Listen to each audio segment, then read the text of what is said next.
For starters, he learned about misbehaving right under his own roof. On the ground floor of the Ruth family's apartment was the roughest, toughest saloon in the city of Baltimore. It was run by his father, Big George. The crowd was rowdy, the whiskey was cheap, and the patrons were constantly quarrelsome. Little George's parents worked 20 hours a day. That left George on his own a lot. He almost never went to school. "I was a bum when I was a kid," he said as an adult. He roamed the streets of the teeming city looking for trouble.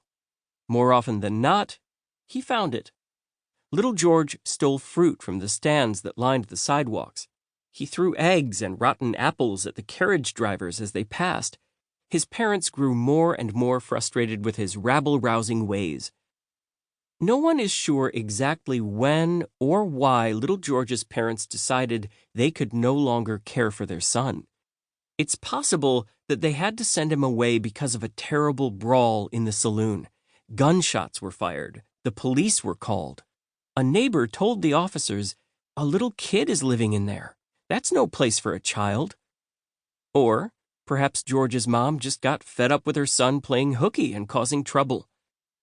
So when little George was 7, his parents asked a local official to declare him incorrigible and send him to a reformatory.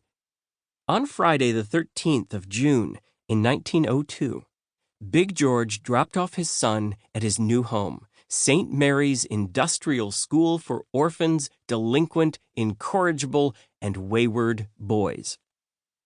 The school was as grim as its name. 800 orphans, runaways, and unruly boys were packed into 6 identical gray buildings surrounded by an impenetrable fence. A set of imposing iron gates kept the boys in and everyone else out. 30 members of a religious order, called Xaverian Brothers, were in charge of feeding, clothing, teaching, and disciplining the boys, who ranged in age from 7 to 21. Little George was one of the youngest residents. When he learned that he would have to stay there for the next 13 years, little George burst into tears. He would miss being able to do whatever he wanted. But he had no choice.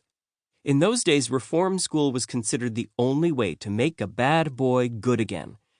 His father left him in the hands of the brothers and hoped for the best. Little George was shown to a stark room in a dormitory that housed 200 other students. All the boys wore a uniform of jackets and ties. Each one was issued a small blackboard and a pencil to record schoolwork. Students used their jacket sleeves to wipe the slates clean at the end of the day. George quickly learned the school routine. Every day, a bell woke everyone up at 6 a.m. sharp. Talking was forbidden during meals, which consisted mostly of soup and bread. On Sundays, the boys might get 1 or 2 hot dogs or slices of bologna. Bedtime was at 8 p.m. A night watchman kept an eye on the boys until morning.